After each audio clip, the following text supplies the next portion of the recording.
Welcome to Classic Car Radio. Keith McDonald. I'm here with Todd Byron. Yeah. And Steve Charbonneau is sick, I guess. He's sick at the bug. He's been pretty sick. And Mike had an appointment too. So here we are, the two of us.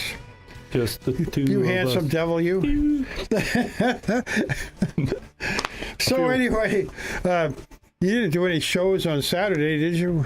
I was going to go to that one, but I just got busy helping on the farm and stuff. You know, I don't know what's wrong with me. I just completely forgot about the Saturday one.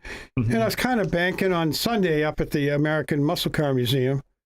Yeah, and then it got canceled. It got canceled, and I had my whole day planned around it.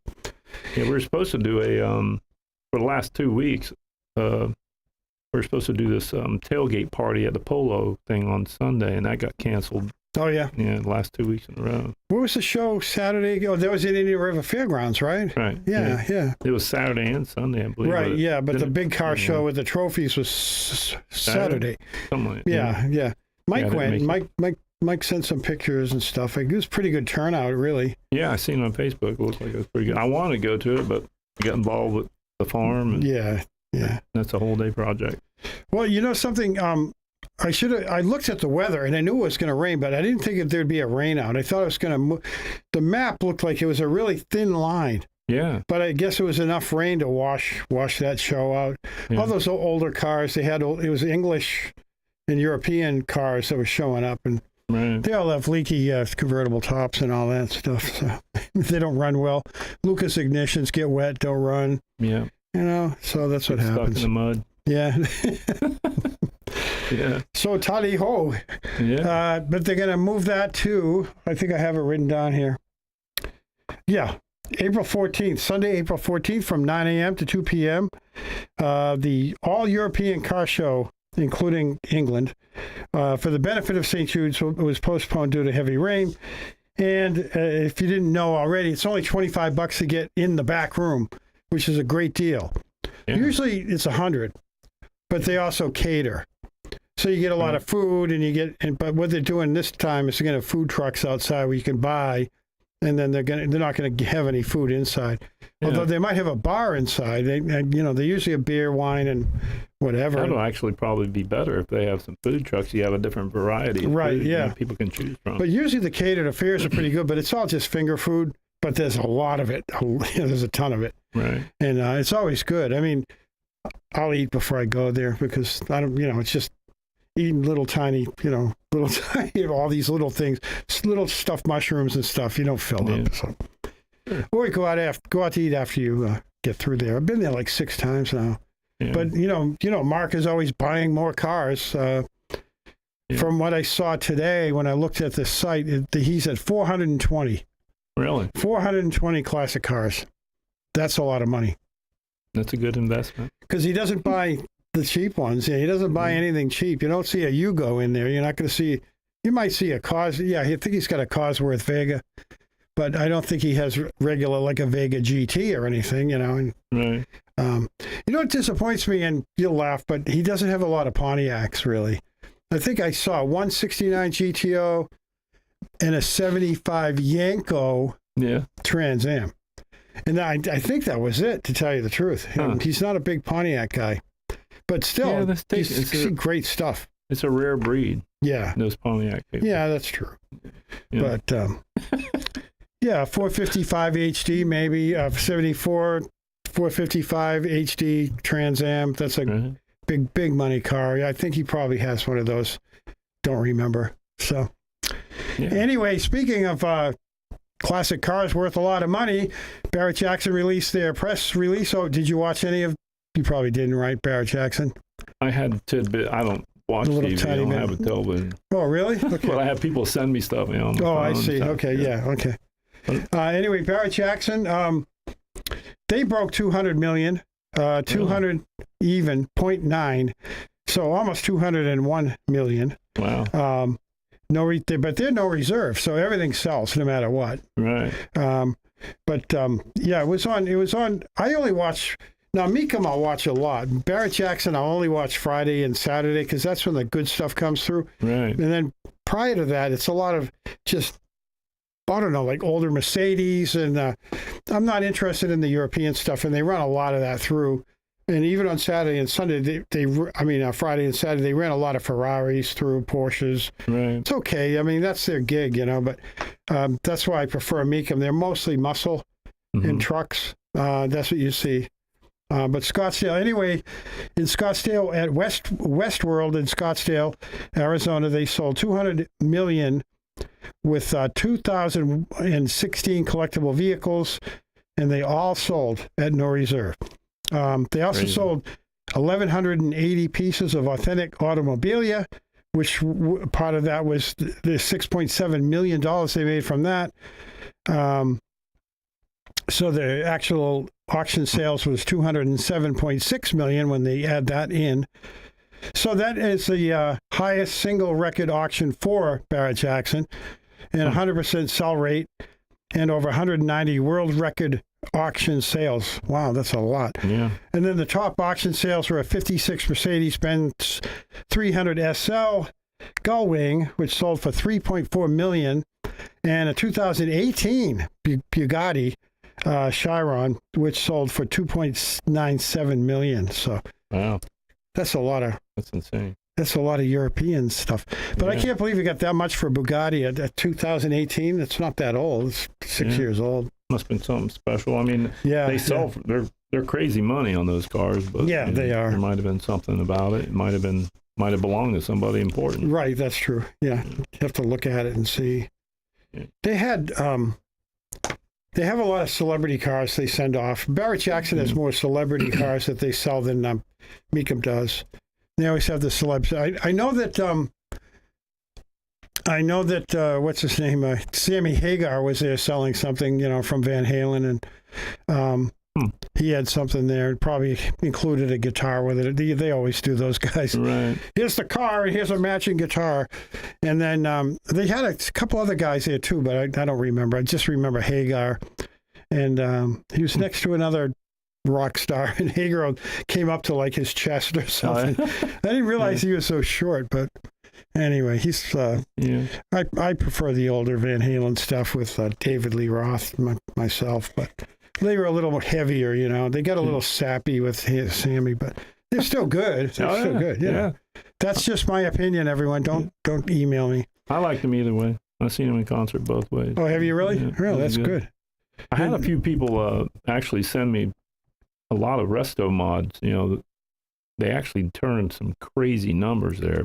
Really? Jackson, yeah. So I really think, matter of fact, I was talking to a gentleman today who ran 18 cars out of there. Really? Yeah. And I just met him. He just stopped in and talked. Somebody told him, come by and talk to me. And we got to talking. And he said the trucks, the resto mod trucks are just insane money. Yeah. Right now. Oh, yeah.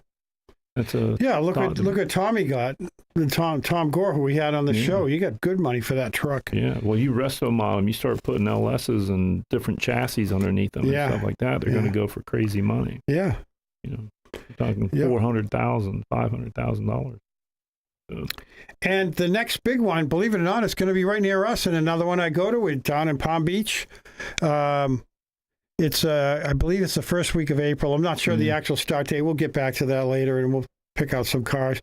I'll try to get someone from Barrett-Jackson on here. The guy that we normally had for Barrett-Jackson retired, so I'll see if they can get someone else on here for, we can interview on the air.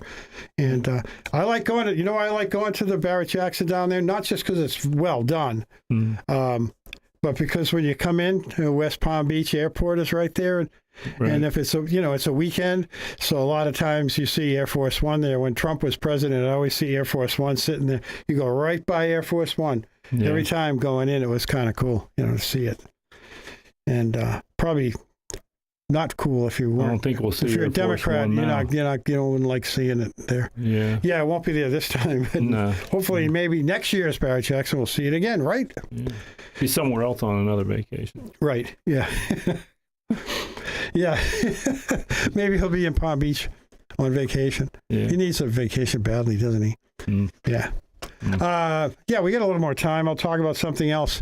Well, the Barrett-Jackson down there, we usually get our media passes all in one package, which is nice. And then Yeah, you're not selling anything there, right? At Barrett No. Jackson, yeah. Nobody. I don't think Tom Gore is either. I think I think you guys are all Meekum guys, really. You know. Well, the Scottsdale Barrett Jackson is like Kissimmee Meekum. Exactly. Yeah. For yeah. some reason, Barrett Jackson Palm Beach just doesn't. I don't know. It's nothing like. They're usually like Scottsdale. 800 cars at the most. Yeah. Last year was 750, I think. Yeah, and I don't really think the type of car they don't get the type of car like they get out at, Scottsdale. Some of the cars that they got down in Palm Beach, through Right. Barrett Jackson, Right. just doesn't seem like what you actually see it. They have one building with the best cars in there, and it's not a big building. Right. And then there's some tents, but you can walk them all easily. Like Oh yeah. I couldn't walk the entire thing at Meekum. Oh, no. Too many tents, too long. They had tents as long as 4 football fields. 400-yard long tents. Mm-hmm. And if I was 20 years younger, I could walk them all, and I probably would. But Well, I'm 20 years younger, and I'm not going to walk them all in one day. so when I get started, I walk as far as I can, then I go, okay, time for lunch, and we go get lunch, and then. Yeah. Then after lunch, during lunch, I take some ibuprofen, and then smear my legs with my knees with some Voltaren or something, or Bengay. bacon grease or something. How long? And then grease them up, and then off I go again, do some more tents, and then that's it. Yeah. That's it. When the knee starts to hurt, then I go home. Think about getting you one of them little scooters. Well, something? We are going to do scooters, believe it or not. Mm-hmm. But my college roommate, I always meet him there every year at Meekum, and he's like, I can't do it. It's going to make me feel too old. I said, yeah, me too. Let's just walk it, So, plus, I had gone on keto and I lost 30 pounds. So I said, I can do this. Yeah, it And, should help a lot. And it did help a lot. I mean, walking back the, mile and a half to your car, Yeah. going back with my buddy Steve, and it didn't hurt walking back like last year. Oh, the walk. Yeah. I was like a broken down car on a NASCAR track. It's in the breakdown lane, and all the cars are going woo, Yeah. woo, woo. Those are people walking by me. Bouncing Yeah. off the fence. Yeah, kinda and holding I'm yourself just up. kind of going along, like limping along. I overdid it that year, but of course I weighed about 35 pounds more then. Wow. Yeah, so this year was a lot easier, really. I mean, I wasn't really in a lot of pain, so Yeah. we always walk up high and watch from up above for a while too, and relax, have a few beers, and that's good too. So I know what I got to look for.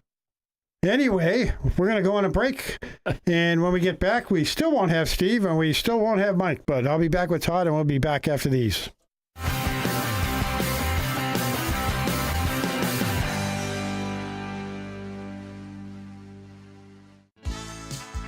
Offering 24/7 emergency services, Joe Scazzari Roof Services Consulting offers prompt handling of homeowners' insurance claims and has been serving the Treasure Coast for over 40 years.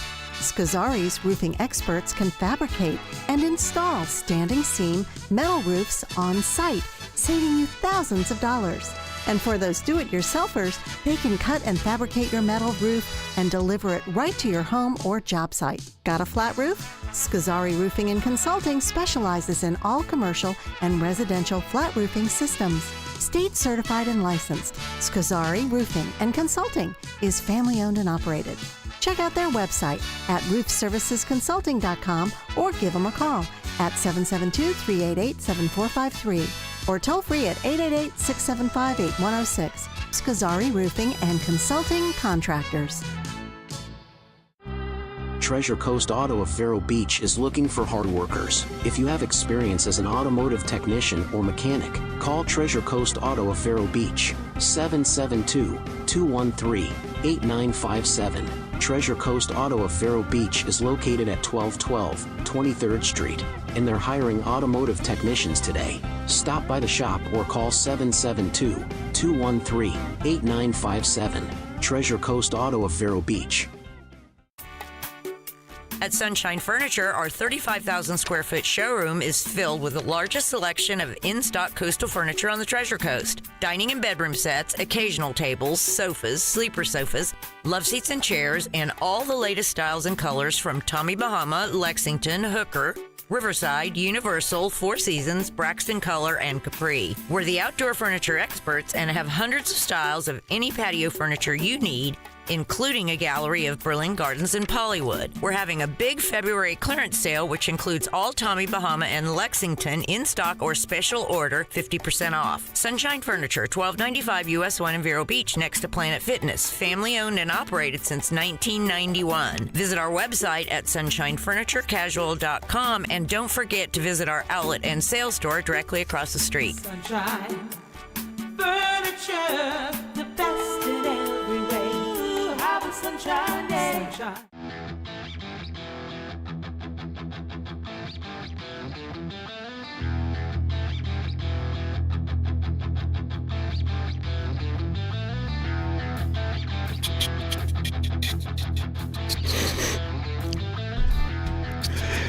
Welcome back to Classic Car Radio. I'm Keith McDonald here with Todd Byron. And we are going to do some more news, I guess, because nothing else to do, I guess. If Todd's not here. I mean, yeah, Todd's here. I'm here. Steve's not here, and we hope you get well soon, Steve. We got 2 empty seats over here. Yeah. And I like that the ad for Steve. He needs some help there. And Yeah, he definitely needs more help now because he's sick. He can't be there. Yeah. And Mike, we hope everything's cool with him too. Anyway, so Motor Trend released finally after all these tests and everything, and it's kind of disappointing, except Chevrolet won, the Colorado won the 2024 Motor Trend Truck of the Year. And the Colorado is totally different than it was. They've changed the suspension. I think it's just got like a turbo 4-cylinder now, but it's really powerful from what I understand. I read a little bit about it, but I forget already. You know, comes with my age. And but it is quite a truck, actually. And they threw it up against, F-150s and all these other, and all the writers decided that was the best truck they drove. No kidding. Yeah, so the Colorado is 24 Motor Trend Truck of the Year. And guess what was the Motor Trend Car of the Year? You're not going to believe this. Well, it's right in front of you on my script. I can't believe it. The new 2024 Toyota Prius has proven itself to be the best new car on the market for the first time in 20 years. So the Prius, I guess, because it's a hybrid, it's got, it runs on gas too. It probably makes it a better choice instead of getting stuck in the Minnesota winter, and then not being able to charge the car or, you can start the Prius up on gas and drive it in the cold, and maybe even warm those batteries up when you put the heater on. I don't know. You might be able to make it home. Yeah, you could get home in a Prius, but you're not going to get home in a Tesla. No. And you're going to pay half the price for that Prius. But they also redesigned it. The Prius is an ugly little thing. It was. And this one looks a lot nicer. It's a little more streamlined, and the nose is a little lower, pointier, almost like a Porsche front end I saw. And it's pretty neat looking. So congratulations, Toyota, on the 24 Motor Trend Car of the Year, Toyota Prius. Yeah. There you go. Congrats. Yeah, isn't that fun? Yeah. So the drive.com, I believe it was in the drive because I forgot to put the notation here, but did we do this story last week about Ram Air? I know you'll enjoy this one. It's Pontiac. Yeah, I don't remember. You don't remember it? Okay. No, I think I would remember if it was a Pontiac thing. Yeah. Well, Mike's not here, so I was going to taunt him with that because but he has a Pontiac now too, so there's not much he can say. So this is interesting though. What is Ram Air intake, and did it make the GTO faster? The concept of Ram Air, of course, is used in everything from parachutes to aircraft, but Pontiac grabbed the term referring to their Ram Air induction cars of the 60s and 70s. The same principle is something like a turbo, but on a much smaller scale, of course. In addition to more air being forced into the engine when the car is in motion, it also provides the 400-inch engine cooler, fresh air from outside. And that was the main thrust of the Ram Air. You're bringing in the air from the scoop and not from the front grille, passing through the radiator and the engine. Yeah, so Ram Air tag was used extensively by Pontiac throughout its performance V8 engine offerings. For example, you could get a Ram Air 3 for nearly $400 more. Top of the line 370 horsepower Ram Air 4 with as was typical back then, the 370 number was very conservative, most likely to make the insurance companies happy. But the actual output was closer to 425 horse on a Ram Air 304. And there was a Matador Red convertible sold, a Ram Air 4. And I talked to the owner, too, at Mecum. And that thing went for $297,000 for 69 GTO Ram Air. No kidding. Ram Air 4, yeah. Because crazy. it was Ram Air 4, but the Matador Red, I think it had Matador Red. It had a red interior, so it was red on red, plus the Ram Air 4. So it was like a one of one. That's why it was $300,000 for that car. Now here's the thing: you may not know this, Todd, but I wrote a book about No GTOs. kidding. Yeah, I wrote a Really? book about GTOs. It's You called sell many of them? Yeah, oh yeah. They sold a lot of them when it first came out, not anymore. Yeah. And there it is on the screen for all to see if you're watching on YouTube. Yeah. And Milt Shornick. Milt Shornack and the Royal Bobcat GTOs. Yeah. Now the thing, I'll be darned. the I've reason never I'm seen bringing that. this up is because Milt Shornack banged out a pan. A piece of tin, Right. made a pan, and put it and opened up the scoops on a 65 GTO. That little hood scoop. He cut out those little It's got the scoops. two little. The two little slits, and he put that pan up there, and then they ran it in the cooler air. It made it a little quicker, not much, but they figured maybe 5 horsepower. Mm-hmm.